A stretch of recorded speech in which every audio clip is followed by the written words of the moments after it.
میرے بھائیوں، اس کانٹیکسٹ میں احادیث تو بہت زیادہ تھیں شاعری کے اعتبار سے اور گانے کے اعتبار سے. میوزک کا ٹاپک میں سکپ کروں گا ہمیشہ کی طرح. ظاہر ہے یہ تو 11,000 وولٹ کو ہاتھ ڈالنے والی بات ہے.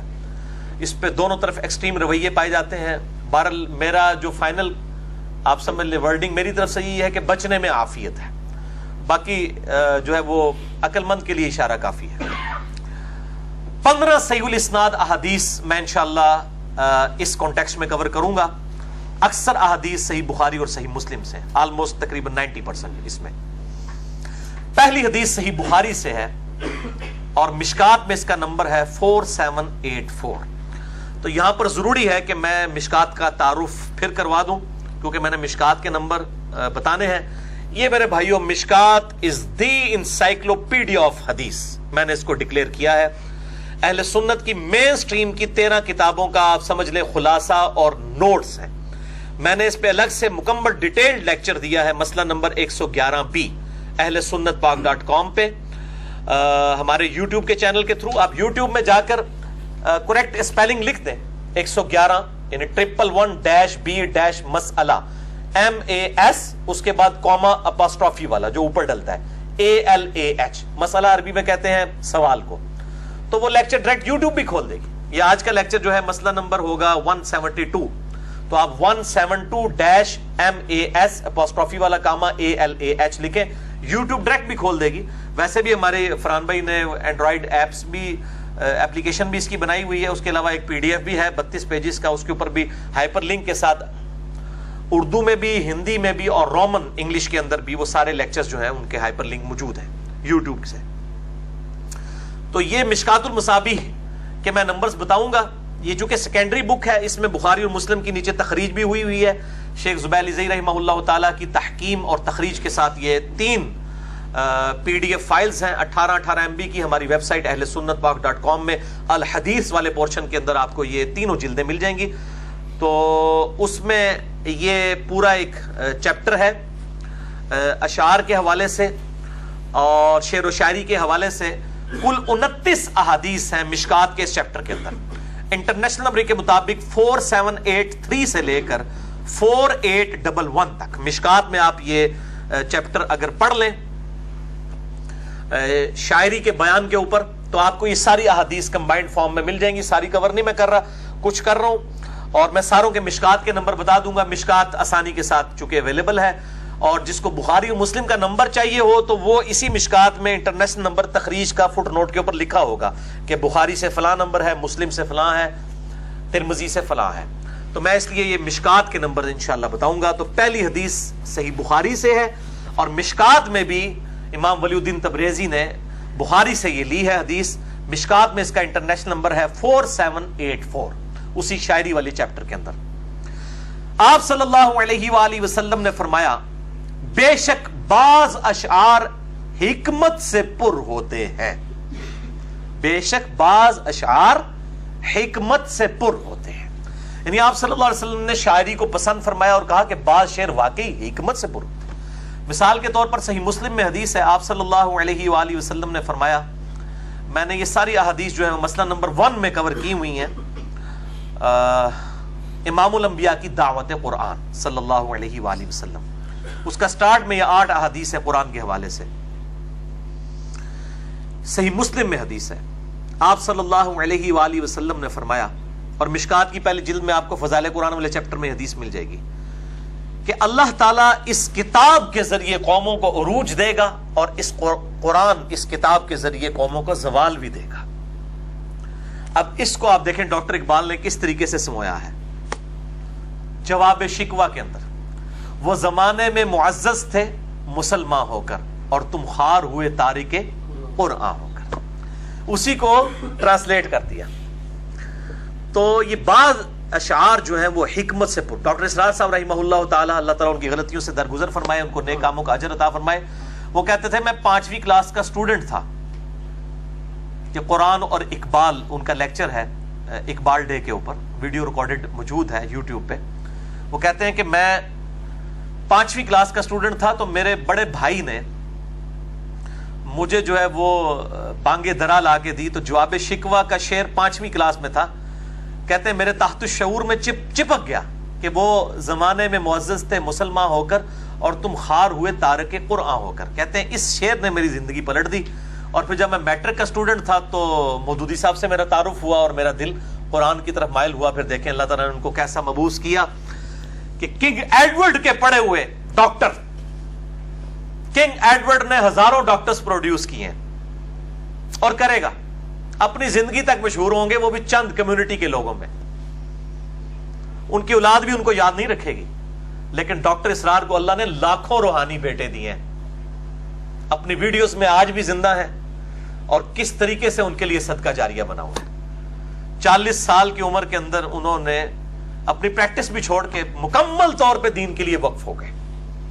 اور اللہ تعالیٰ نے کیسا عروج دیا کہ ڈاکٹر اسرار بھی کنگ ایڈورڈ کا ڈاکٹر ہے، اور باقی بھی آپ دیکھ لیں جو ڈاکٹر ہیں وہ کتنے ہیں، لیکن ڈاکٹر اسرار جیسا کوئی ایک ڈاکٹر بھی ہے. قرآن کی وجہ سے اللہ نے عروج دیا ان کو، الحمدللہ. تو میں بھی اپنے آپ کو ان کا فیض سمجھتا ہوں. میں نے بیان القرآن سے، قرآن حکیم کے حوالے سے بہت کچھ ان سے سیکھا ہے، ان کی ویڈیوز کے ذریعے. میری ملاقات بھی 13 جون 2008 کو ان کے ساتھ ہوئی، جس کی آج کل ہم نے وہ اپنا فیس بک کا بینر بھی لگایا ہوا ہے اسی تصویر کا.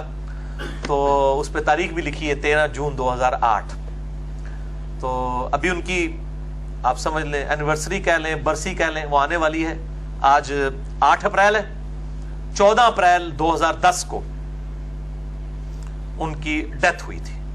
اس کی 3 دن کے بعد یہ بیٹا میرا پیدا ہوا تھا، سعد علی. یہ 17 اپریل کو ہوا ہے. 14 اپریل 2010 کو ڈیتھ ہوئی اور میں نے جنازہ بھی ان کا پڑھا. الحمدللہ لاکھوں کا مجمع تھا لاہور کے اندر. تو یہ اللہ تعالیٰ نے عروج دیا. وہ زمانے میں معزز تھے مسلمان ہو کر اور تم خار ہوئے تارک قرآن ہو کر. اس شعر نے دیکھیں ڈاکٹر اسرار کی زندگی پلٹ دی، ایک ڈاکٹر اقبال کے شعر نے. تو بعض شعر حکمت سے پر ہوتے ہیں. صحیح بخاری مشکات میں 4784. دوسری حدیث بخاری اور مسلم کی متفقن علیہ حدیث ہے، مشکات میں ہے 4786. آپ صلی اللہ علیہ وسلم نے فرمایا سب سے بہترین بات اگر کسی شاعر نے کی ہے تو وہ لبید نے کہی ہے. وہ اس وقت کا عرب شاعر تھا اور اس نے کہا، آپ صلی اللہ علیہ وسلم نے اس کا وہ فقرہ بھی پڑھا، الا کل شیء ما خلا اللہ باطل. آگاہ ہو جاؤ اللہ کے سوا ہر چیز جو ہے اس نے فنا ہو جانا ہے. تو یہ بھی پر حکمت شعر تھا. آپ صلی اللہ علیہ وسلم نے اس کا شعر کا مصرع پڑھا. تیسری حدیث صحیح مسلم میں ہے، مشکات میں 4787. عمر بن شرید رضی اللہ تعالیٰ عنہ اپنے والد صحابی سے روایت کرتے ہیں کہ ایک روز وہ کہتے ہیں میں نبی صلی اللہ علیہ وسلم کے پاس تھا، آپ کے پیچھے پیٹھ کے پیچھے سواری پہ سوار تھا. آپ صلی اللہ علیہ وسلم نے مجھ سے کہا کہ کیا تمہیں امیہ بن ابی الصلت کا کوئی شعر یاد ہے؟ تو انہوں نے کہا یا رسول اللہ مجھے شعر یاد ہے اس کا. تو آپ نے فرمایا اس کا کوئی شعر سناؤ. یہ صحیح مسلم میں ہے، مشکات میں 4787. وہ کہتے ہیں کہ میں نے اس شاعر کا آپ صلی اللہ علیہ وسلم کو شعر سنایا تو آپ کو بڑا پسند آیا. آپ نے فرمایا اور سناؤ. کہتے میں نے اور سنایا. پھر فرمایا اور سناؤ. تو کہتے میں نے اور سنایا، حتیٰ کہ کہتے ہیں آپ صلی اللہ علیہ وسلم نے اس سفر کے دوران 100 اشعار مجھ سے سنے اور میں آپ صلی اللہ علیہ وسلم کی پیٹھ کے پیچھے ان کو 100 شعر یاد بھی تھے، انہوں نے سنائے. عرب کے لوگوں کا شغف بھی تھا شاعری کے ساتھ، آج بھی ہے. تو آپ صلی اللہ علیہ وسلم نے 100 اشعار سنے ان سے. تو اس سے یہ بات پتہ چلی کہ یہ مجھے یعنی پرسنلی خود یہ شکوہ جواب شکوہ بہت پسند ہے ڈاکٹر اقبال کا. بلکہ ڈاکٹر ذاکر نائک نے بھی اپنا ایک پورا پروگرام اس کے اوپر کیا تھا. 2 علماء بٹھا کے وہ تشریح بھی کرتے ہیں. ایک عالم شکوہ پڑھتا ہے اور جواب شکوہ میں ڈاکٹر اقبال نے جو جواب دیا ہے وہ اس کو پڑھتا ہے. یہ یعنی اردو شاعری کا بھی ایک سمجھ لیں کلائمیکس ہے، اور جو اس کے اندر درد پوشیدہ ہے خصوصاً شکوہ کے اندر، وہ تو کمال کی چیز ہے. چوتھی حدیث بھی بخاری اور مسلم دونوں میں موجود ہے، مشکات میں 4788. ایک غزوہ کے موقع پر آپ صلی اللہ علیہ وسلم کی انگلی جو ہے وہ کٹ گئی، اس پہ زخم آیا اور خون بہنا شروع ہو گیا. تو آپ صلی اللہ علیہ وسلم نے فی البدی آپ کی مبارک زبان سے یہ بات نکلی. میں نے کہا کہ شعر نہیں کہا کرتے تھے آپ صلی اللہ علیہ وسلم، لیکن عرب کے لوگوں کی عام گفتگو بھی بڑی ہم وزن ہوا کرتی تھی. آپ نے کہا حل انت الا اصبع دمیت فی سبیل اللہ ما لقیت، اے انگلی تو ایک انگلی ہی تو ہے جو اللہ کی راہ میں زخمی ہوئی اور اس سے خون ٹپک گیا، یعنی ایک انگلی سے ہی خون ٹپکا ہے نا، لیکن یہ تو دیکھ کہ یہ اللہ کی راہ میں زخمی ہوئی ہے، تو اپنی انگلی کو مخاطب کر کے آپ صلی اللہ علیہ وسلم نے فی البدی یہ بات کر دی، حل انت الا اصبع دمیت فی سبیل اللہ ما لقیت۔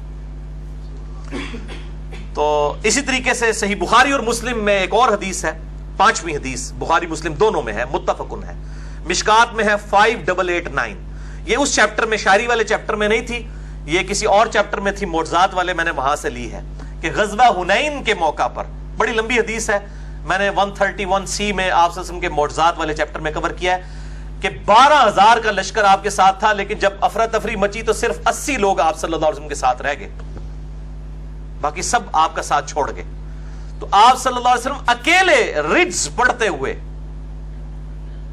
فرنٹ سے لیڈ کیا، یہ ہوتا ہے لیڈر، اور آپ صلی اللہ علیہ وسلم اس وقت فی البدی یہ پڑھ رہے تھے، انا النبی لا کذب انا ابن عبد المطلب، انا ابن عبد المطلب، اس میں کوئی شک نہیں ہے کہ میں اللہ کا نبی ہوں، میں کوئی جھوٹا نہیں ہوں، اور میں عبد المطلب کا بیٹا ہوں۔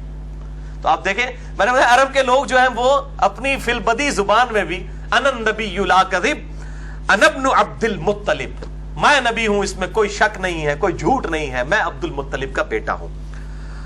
چھٹی حدیث بھی بخاری اور مسلم کی متفقن علیہ حدیث، دیکھ لیں اکثر حدیثیں متفقن علیہ ہیں، مشکات میں ہے 4793، اور پچھلی جو حدیث تھی مشکات میں 5889 تھی۔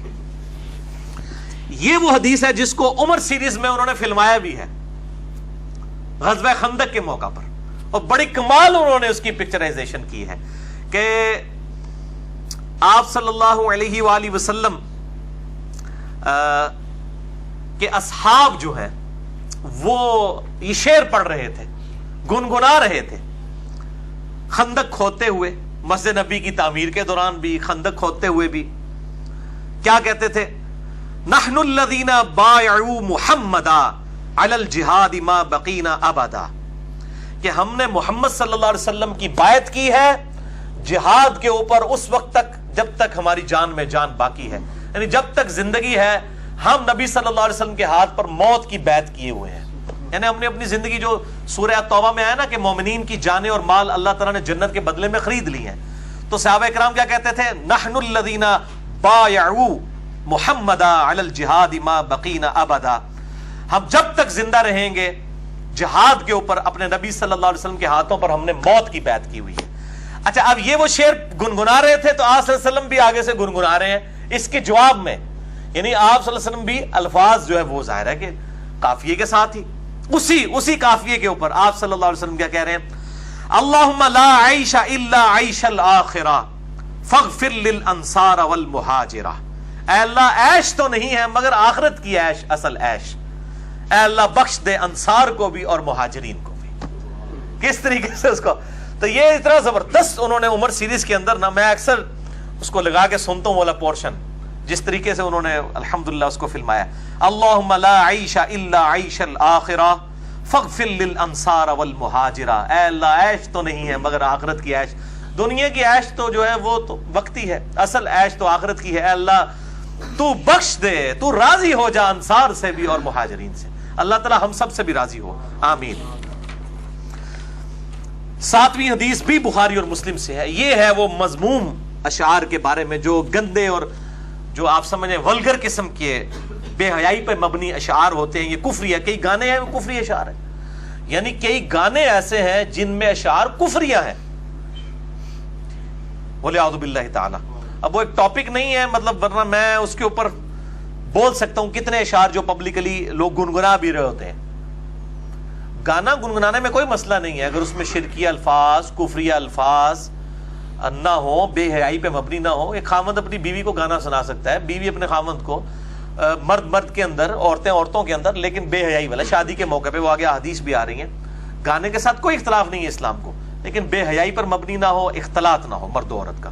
یہ وہ 7ویں حدیث بخاری و مسلم دونوں میں ہے، مشکات میں 4794، آپ صلی اللہ علیہ وسلم نے فرمایا کسی آدمی کا پیٹ پیپ سے بھر جائے، اس سے بہتر ہے کہ اس کا پیٹ اشعار سے بھرا ہو، یعنی برے شعر اس کے اندر ہو.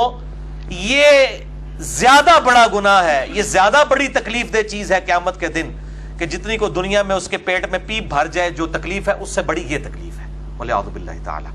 تو ظاہر ہے اس میں برے اشعار نہیں شامل، برے اشعار شامل ہیں، اچھے اشعار شامل نہیں ہیں، کیونکہ آپ صلی اللہ علیہ وسلم نے خود اشعار سنے بھی ہیں اور آپ صلی اللہ علیہ وسلم نے باقی شعراء کے کلام کو پڑھا بھی ہے اور پسند بھی فرمایا. 8ویں حدیث بھی بخاری اور مسلم دونوں میں ہے، مشکات میں 4789. جب بنو قریظہ کا محاسبہ کیا صحابہ کرام علیہم رضوان نے، تو حسان ابن ثابت سے آپ صلی اللہ علیہ وسلم نے فرمایا، کیا فرمایا؟ آپ صلی اللہ علیہ وسلم نے فرمایا مشرکین کی ہجو بیان کرو، یعنی ان کی مذمت کرو مشرکوں کی، اللہ تمہاری مدد کرے. حسان ابن ثابت شاعر تھے، کہا کہ شعر کے ذریعے مشرکین کو منہ توڑ جواب دو.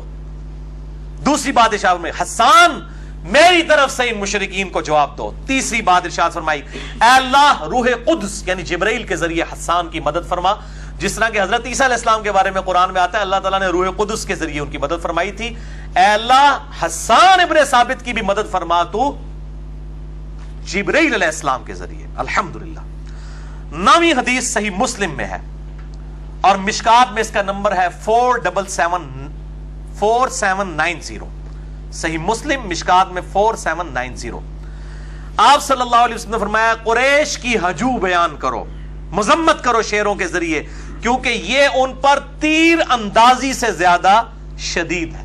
ظاہر قریش کا تو مان ہی اس کے اوپر تھا نا کہ وہ بڑے اچھے شاعر ہیں، تو کہا گیا ان کو شعروں کے ذریعے جواب دو، یہ تیر سے زیادہ سخت لگتے ہیں ان کو شعر.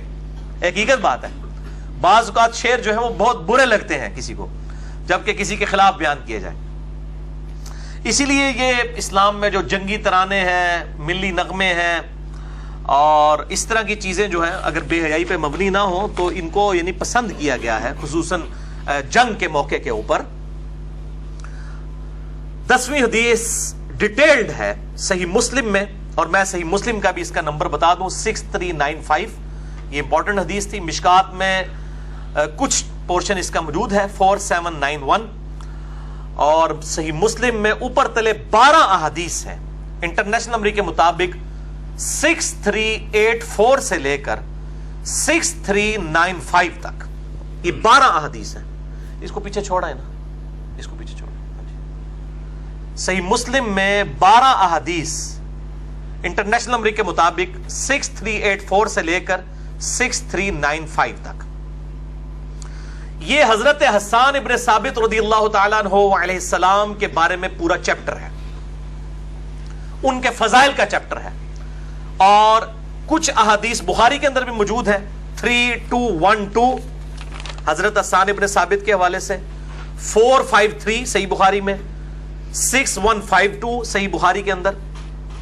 یہ ساری احادیث جو ہیں ڈیٹیل کے ساتھ حضرت حسان ابن ثابت کا چیپٹر پورا مسلم میں بھی ہے، بخاری کے اندر بھی، کہ آپ صلی اللہ علیہ وآلہ وسلم حضرت حسان سے فرمایا کرتے کہ جب تک تم اللہ اور اس کے رسول کے دفاع میں اشعار کہو گے اللہ تعالیٰ جبریل کے ذریعے تمہاری تائید فرماتا رہے گا. اور اما عائشہ کہتی ہیں رضی اللہ تعالیٰ عنہا انہی حدیث کے اندر کہ نبی صلی اللہ علیہ وسلم نے فرمایا حسان نے مسلمانوں کو سکون پہنچایا ہے اپنے اشعار کے ذریعے. اور یہ پورے اشعار جو ہیں وہ صحیح مسلم میں 6395 نمبر حدیث کے اندر 13 اشعار حضرت حسان ابن ثابت کے موجود ہیں، جو ہمارے شعیب بھائی نے اردو میں جو ترجمہ ہوا تھا اس نعت کا، میرے آقا میرے مولا محمد الرسول اللہ محمد الرسول اللہ، مسئلہ نمبر 76 کے اینڈ کے اوپر وہ ان کی نعت ریکارڈڈ موجود ہے اور وہ الگ سے بھی ہم نے اپلوڈ کی تھی. حضرت حسان ابن ثابت کی عربی نعت صحیح مسلم 6395 نمبر حدیث میں وہ 13 کے 13 اشعار جو ہیں اردو ترجمے کے ساتھ شعروں کے اندر ہی الحمدللہ موجود ہیں. اس حوالے سے بخاری اور مسلم کی ایک متفق علیہ حدیث ہے، بخاری میں 3212 مسلم میں 6384 کہ حضرت حسان ابن ثابت مسجد میں بیٹھ کے اشعار پڑھ رہے تھے. حضرت عمر کا دور تھا، وہاں سے گزرے، انہوں نے ان کو جو ہے وہ تیکھی نظروں سے دیکھا ڈانٹتے ہوئے. تو حضرت حسان نے کہا عمر اس طرح نہ میری طرف دیکھ، تجھ سے عظیم شخصیت مسجد میں ہوتی تھی اور میں ان کو شعر سنایا کرتا تھا. تو حضرت عمر نے کہا گواہ لاؤ. انہوں نے کہا یہ حضرت ابو ہریرہ بیٹھے ہیں. انہوں نے کہا ابو ہریرہ میں تمہیں اللہ کی قسم دیتا ہوں کیا تم گواہی نہیں دو گے کہ میں نبی صلی اللہ علیہ وآلہ وسلم کے سامنے اشعار بیان کیا کرتا تھا اور آپ صلی اللہ علیہ وسلم میرے لیے دعا کرتے تھے اے اللہ روح قدس کے ذریعے حسان کی مدد فرما, اور مجھے کہتے تھے کہ حسان تو میری طرف سے دفاع کر, اللہ اور اس کے رسول کی طرف سے اپنے شعروں کے ذریعے دفاع کر اسلام کا. تو میں جواب دیا کرتا تھا. یعنی یہ بڑے ماہر شاعر تھے, یہ فی البدیہہ اشعار کہہ دیا کرتے تھے. تو حضرت ابو ہریرہ نے کہا کہ میں امیر المومنین گواہی دیتا ہوں واقعی نبی صلی اللہ علیہ وسلم نے ان کے بارے میں فرمایا.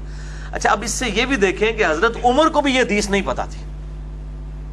یہاں میں لوگ کہتے ہیں جی امام حنیفہ نو حدیثاں سے پتہ لگیاں اے پھکی نستے. اگر امام حنیفہ کا مرتبہ حضرت عمر سے زیادہ ہے تو پھر فیصلہ کر لیں. تو بڑے سے بڑے صحابی کے پاس بھی ہر چیز کا نالج تو نہیں تھا. ہاں, صحابہ کا کمبائنڈ نالج وہ آج الحمدللہ ایک کمپیوٹر کے کلک کے اوپر مکتبۃ الشاملہ کے اندر ہزاروں لاکھوں احادیث ہمارے پاس موجود ہیں. تو یہ نہیں ہوتا بڑے سے بڑے شخص سے چیزیں جو ہیں وہ اوور لک ہو سکتی ہیں کسی معاملے میں.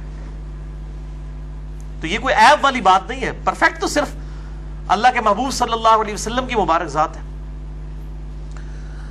11ویں حدیث صحیح بخاری میں تعلیقاً موجود ہے, ترمذی میں بھی, ابو داؤد میں بھی موجود ہے, مشکات میں 4805 اس کا نمبر ہے کہ آپ صلی اللہ علیہ وسلم حسان ابن ثابت کے لیے ممبر لگوایا کرتے اور اس ممبر پر کھڑے ہو کر فخر سے حضرت حسان دفاع کیا کرتے نبی صلی اللہ علیہ وآلہ وسلم کا, اسلام کا دفاع کیا کرتے, اور آپ صلی اللہ علیہ وسلم دعا کیا کرتے اے اللہ روح قدس کے ذریعے مدد فرما, جب تک یہ تیرا اور تیرے محبوب صلی اللہ علیہ وسلم کا دفاع کرتا رہے اے اللہ اس کی مدد فرماتا رہے تو. حضرت حسان ابن ثابت کے. اور انہی حدیث میں آتا ہے بخاری اور مسلم کا, جو میں نے مسلم کا چیپٹر بتایا ہے 6384 سے 6395 تک, کہ حضرت عائشہ پہ تہمت لگانے والوں میں حضرت حسان بھی شامل تھے. اس کے باوجود حضرت عائشہ جو ہے حضرت حسان کی برائی کو برا جانتی تھی اور کہا کرتی تھی کہ حسان کو برا مت کہو. کیوں؟ کہ یہ نبی صلی اللہ علیہ وآلہ وسلم کی تعریف کیا کرتا تھا, نعتیہ اشعار کہا کرتا تھا اور کافروں کو منہ توڑ جواب دیا کرتا تھا.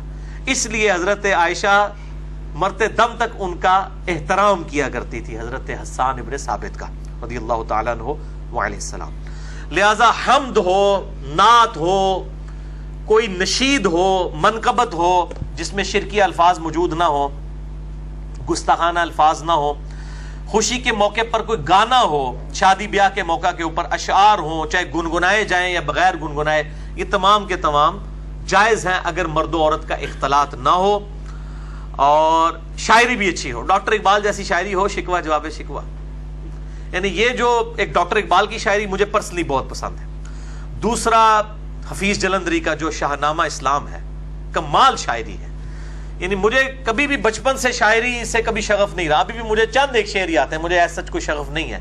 لیکن جب میں کوئی اچھا کلام سنتا ہوں نا تو میں کہتا ہوں واہ, اللہ تعالیٰ نے شاعر کو بھی کیا جو ہے وہ ذہن دیا ہوتا ہے اور کس طریقے سے وہ اشعار کہتا ہے. یہ واقعی ایک ایسا ملکہ ہے جو کوئی ایسی کمپیٹنسی نہیں جو بندہ سیکھ کے حاصل کر سکے کہ یہ روٹیاں پکانے کا طریقہ ہے آپ سیکھ لیں. شاعری سیکھی نہیں جا سکتی, وہ گاڈ گفٹڈ صلاحیت ہے, اس میں نکھار ضرور آ جاتا ہے, لیکن کوئی شاعر نہیں ہے وہ شاعر بن نہیں سکتا جتنی مرضی کوشش کر لے. تو یہ اللہ تعالیٰ کی طرف سے خاص معاملہ ہوتا ہے. تو اس طرح کی اچھی شاعری جو ہے وہ آپ سنیں, ضرور سنیں. اچھے گانے بھی ہوں تو میوزک سے بچ کے ضرور سنیں, گنگنائیں, لیکن اس میں کوئی شرکی الفاظ نہ ہو, کوئی کفری الفاظ نہ ہو, کوئی بے حیائی والا, کوئی ویلنٹائن ڈے والا چکر نہ ہو, کوئی خامند بیوی کو سنائے یا بیوی خامند کو, تو وہ بات سمجھ آتی ہے. باقی اسلام کے اندر تو مخلوط اس حوالے سے اجازت نہیں ہے. تو میوزک میں بھی جو دف کا معاملہ ہے وہ بخاری مسلم میں احادیث میں ثابت ہے. یعنی کیٹاگوریکل ڈینائی بھی موجود نہیں ہے جو میوزیکل انسٹرومنٹس ہیں, اور اس حوالے سے مطلب دونوں طرف ایکسٹریم رویے پائے جاتے ہیں. میں اس معاملے میں کوئی سخت یعنی موقف نہیں رکھتا میوزک کے حوالے سے, دونوں طرف کے حوالے سے. اور اس میں جو میں نے کوئی فائنل کوئی چیز ریکارڈ کروانی ہوئی کبھی, ابھی تو لگ نہیں رہا کہ میں کبھی اس پہ کوئی ریکارڈنگ کرواؤں گا, تو بہرحال انشاءاللہ میں ضرور کروا دوں گا. اور اس میں لینیئنٹ رویہ رکھے. اصل چیز یہ ہے کہ جب ہم علماء سے گانے کی بات کرتے ہیں یہ فوراً میوزک کے اوپر فتوے لگانا شروع کر دیتے ہیں. ان سے یہ پوچھیں میوزک کو تو چھوڑ دیں, کبھی کیا آپ نے اپنی عوام کو یہ بات بتایا ہے کہ بخاری اور مسلم میں گانے کے فضائل کے اوپر حدیث موجود ہے؟ فضائل یعنی جس کی آپ صلی اللہ علیہ وسلم ترغیب دلائیں فضیلت ہی ہوگی نا. اگر اللہ کے نبی اما عائشہ کو حکم دیں کہ تو نے گانے والی ساتھ کیوں نہیں بھیجی شادی کے موقع کے اوپر, تو یہ ترغیب دلا رہے ہیں نا. جس کی ترغیب آپ صلی اللہ علیہ وسلم دلائیں تو وہ فضیلت ہے نا. کیا کسی عالم دین نے کبھی ممبر پہ گانے کی فضیلت بیان کی ہے؟ تو اب ان کو کوئی حق نہیں پہنچتا کہ یہ میوزک کو اور باقی چیزوں کو چھوٹی چھوٹی چیزیں پکڑ کے کنڈیم کرنا شروع کریں, کیونکہ ہمیں تو ان کی نیک نیتی پہ شک ہے. جو بات بخاری مسلم میں موجود تھی وہ نہیں انہوں نے لوگوں کو بتائی. تو میوزک کے بارے میں جو یہ احادیث جو ہیں, جن میں سے اکثر ہی جعلی ہیں, فیبریکیٹڈ احادیث ہے اکثر, اور جو ایک آدھ کوئی صحیح درجے تک بھی پہنچی ہوئی ہے اس کی بھی تعویلات ممکن ہے. تو یہ ایک ایکسٹریم رویہ ہے. اور ہمارے ائمہ اہل سنت میں بڑے ایسے ائمہ رہے ہیں جو میوزک کے قائل رہے ہیں, اور بعض مخالفین میں بھی رہے ہیں. یعنی میں اپنا کو فتویٰ نہیں دے رہا ہوں, میں نے ابھی تک کوئی اس میں بھی میں مولویوں کو ڈرنا ہوا اس حوالے نال کہ فتویٰ لاندے نے, تو میں مولویوں کو سمجھنا ہوا, میں نے کوئی اپنی باری نہیں کی. بچنا چاہیے, یہ سب سے بہتر ہے, اسی میں عافیت ہے. بہرحال یہ آخر میں 4 احادیث گانے کے حوالے سے. پہلی حدیث صحیح بخاری سے, مشکات میں ہے 3141. یہ کتاب النکاح چیپٹر جو ہے مشکات والا, اس کے اندر یہ موجود ہے, آپ کو مل جائے گی. مشکات میں 3141 صحیح بخاری کی حدیث ہے. اما عائشہ کہتی ہیں ایک عورت کی انصاری صحابی سے شادی ہوئی, تو آپ صلی اللہ علیہ وسلم نے فرمایا, اے عائشہ کیا تمہارے پاس کوئی کھیل کود کا سامان نہیں تھا کہ تم شادی کے موقع کے اوپر ساتھ روانہ کرتی؟ انصار کو دف اور شعر وغیرہ سننا اچھا لگتا ہے, اور اسی کا ایک طریق صحیح ابن حبان میں ہے صحیح سند کے ساتھ. مشکات میں ہے 3145, اس میں الفاظ ہیں, آپ صلی اللہ علیہ وآلہ وسلم نے فرمایا, اے عائشہ تم نے گانے کا انتظام کیوں نہیں کیا, اشعار کا انتظام کیوں نہیں کیا اس موقع کے اوپر؟ آپ دیکھیں آپ صلی اللہ علیہ وسلم ترغیب دلا رہے ہیں کہ خوشی کے موقع پر دف اور گانا. جس طرح یہ ہمارے بھی مطلب پنجاب کے کلچر کے اندر مطلب عورتیں جو ہیں وہ لے کے بیٹھی ہوتی ہیں, دف ہو یا ڈھولکی ہو, عورتیں عورتوں کے اندر بیٹھ کے کرتی ہیں, ان کی آواز باہر نہیں آنی چاہیے, مرد مردوں میں بیٹھ کے کر لیں, تو شادی کے موقع کے اوپر اس کے اوپر کوئی گرفت نہیں. 13ویں حدیث مسند احمد, جامعہ ترمذی, سنن نسائی, سنن ابن ماجہ میں ہے. مشکات میں ہے 3153 کہ آپ صلی اللہ علیہ وسلم نے فرمایا, ایک بڑی ڈاڈی حدیث ہے, بہت ڈاڈی حدیث ہے, نکاح کے موقع پر نکاح کی تشہیر کے لیے دف بجانا اور گانا گانا یہ حلال اور حرام میں فرق کرتا ہے. یعنی حلال نکاح وہ ہے جس میں گانا اور دف ہو. اگر گانا اور دف نہیں ہے, یعنی شادی کی تشہیر نہیں کی گئی, تو چھپ کے تو حرام ہی کام ہوتا ہے, یعنی زنا. نکاح تو اعلانیہ ہوتا ہے. تو حلال اور حرام کے اندر فرق جو ہے وہ گانا اور دف ہے. یہ ویسے حدیث پڑھے عام آدمی سمجھے شاید جو گانا گا رہے ہیں اور دف بجا رہے ہیں اس کا نکاح جو ہے وہ حرام ہے. نہیں, اس کا حلال ہے, جو اس کے بغیر ہے وہ حرام ہے, یعنی تشہیر کے بغیر. ولیمہ بھی تشہیر کے لیے ہوتا ہے. ولیمہ بھی اسی لیے ہے کہ پبلکلی ڈکلیئر ہو کہ یہ دونوں میاں بیوی ہیں, اس لیے کیا جاتا ہے ولیمہ. اور اس میں یہ جو مشہور ہے کہ جی وہ میاں بیوی کا ازدواجی تعلق قائم ہونا وہ اس رات ضروری ہے, ورنہ اگلے دن ولیمہ حلال نہیں ہوگا. اس کے ساتھ ولیمے کا اس کے ساتھ کوئی تعلق ہی نہیں ہے. سننا ضرور ہے, ولیمے کا اس کے ساتھ تعلق ہی کوئی نہیں. ولیمہ تو ہے میاں بیوی کی اناؤنسمنٹ. خلوت صحیحہ ثابت ہو جائے. خلوت صحیحہ یہ ہے کہ ایک مرد و عورت نے علیحدگی میں صرف ایک دوسرے کو ہاتھ لگا لیا, خلوت صحیحہ ثابت ہوگی, اگلے دن ان کا ولیمہ ہو جائے. ازدواجی تعلق قائم کرنا اس کے لیے کوئی ضروری نہیں ہے. اکثر لوگ مسئلہ پوچھتے ہیں, میں نے کہا میں بیچ میں یہ بھی چٹکلا جو ہے وہ بیان کر دوں. سیکنڈ لاسٹ حدیث بھی صحیح بخاری سے ہے, مشکات میں 3140. آپ صلی اللہ علیہ وسلم ایک صحابیہ کی شادی پر تشریف لے گئے. انصار کی بچیاں دف بجا رہی تھیں, اور وہ صحابیہ کہتی ہیں کہ وہ دف بجا کے نغمے گا رہی تھیں جس میں میرے ان آباء و اجداد کو جو غزوہ احد کے موقع کے اوپر شہید ہو گئے تھے ان کے محاسن بیان کر رہی تھی. جب نبی صلی اللہ علیہ وسلم تشریف لائے تو ان بچیوں نے وہ گانا گاتے ہوئے یہ اشعار کہنے شروع کر دیے کہ ہم میں وہ نبی آئے ہیں جو مستقبل کی باتیں بھی جانتے ہیں. یعنی اللہ تعالیٰ کی طرف سے آپ کے اوپر غیبی خبریں آیا کرتی تھی. مسئلہ نمبر 6A میرا علم الغیب کے اوپر ایکسٹریم رویوں سے بچ کے ریکارڈڈ موجود ہے, جسے شوق ہو تو وہ دیکھے. تو آپ صلی اللہ علیہ وسلم نے فرمایا کہ بچیوں یہ مت گاؤ اس موقع پر, بلکہ وہی گاؤ جو تم گا رہی تھی. تو اس سے یہ بات پتہ چلی، یہ نہیں ہے کہ آپ صلی اللہ علیہ وسلم نے اس پڑھنے کو کنڈیم کیا جس طرح اہل حدیث کہتے ہیں کہ جی وہ آپ صلی اللہ علیہ وسلم نے کنڈیم کر دیا کہ جی یہ الفاظ نہ کہیں. مطلب اگر آپ اس طریقے سے کنڈیم نہیں کیا کرتے تھے، آپ وہ بچیوں نے خود تو شعر نہیں لکھے تھے، کسی صحابی کے لکھے ہوئے تھے نا، وہ کوئی شرکیہ شعر نہیں تھے. آپ مستقبل کی خبریں اللہ کے بتائے سے جانتے تھے، اس میں تو کوئی شک والی بات نہیں. اصل کہنے کا تھا کہ یہ اس وقت خوشی کا موقع ہے، اس پہ گانا گایا جائے، نہ کہ نعت والا معاملہ اس موقع کے اوپر جو ہے وہ کیا جائے. یہ کہنے والی بات تھی. آخری حدیث سنن نسائی سے ہے، مشکات میں 3159 اس کا نمبر ہے. عامر بن سعد ابن ابی وقاص کے بیٹے ہیں رضی اللہ تعالیٰ عنہ علیہ السلام.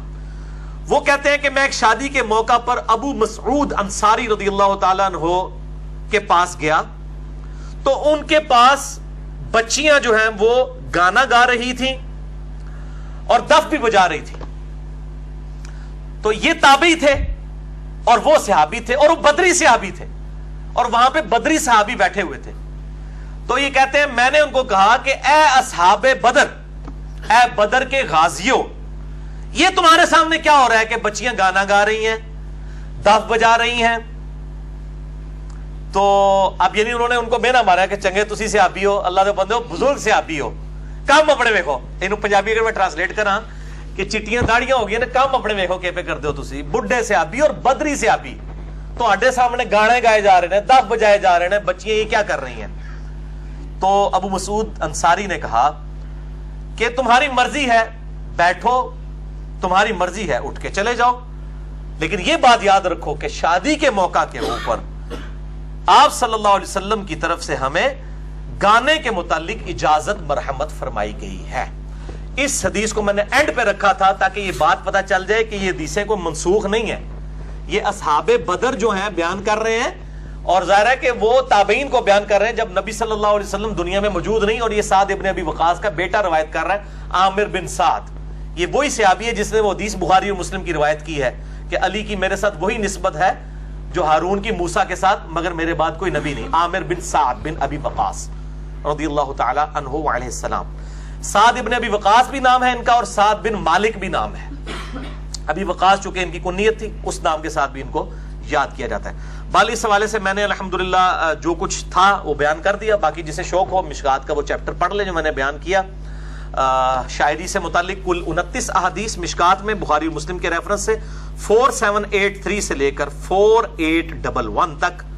تو آپ کو انشاءاللہ تعالی شاعری کے اعتبار سے آپ صلی اللہ علیہ وسلم کا جو شغف تھا وہ پتہ چل جائے گا. اور باقی جو گانے کے اعتبار سے جو احادیث ہیں وہ کتاب النکاح چیپٹر مشکات کی دوسری جلد کے اندر بخاری مسلم کے حوالے سے کئی ایک احادیث آپ کو انشاءاللہ مل جائیں گی. اللہ تعالیٰ سے دعا ہے جو حق بات میں نے کہی اللہ تعالیٰ ہمارے دلوں میں راسخ فرمائے. اگر جذبات میں میرے منہ سے کوئی غلط بات نکل گئی تو اللہ تعالیٰ ہمارے دلوں سے معاف کر دے. ہمیں کتاب و سنت کی تعلیمات پر عمل کر کے دوسرے بھائیوں تک پہنچانے کی توفیق عطا فرمائے. سبحانک اللہم و بحمدک اشہد ان لا الہ الا انت استغفرک و اتوب الیک وما علینا الا البلاغ المبین. جزاکم اللہ خیرا.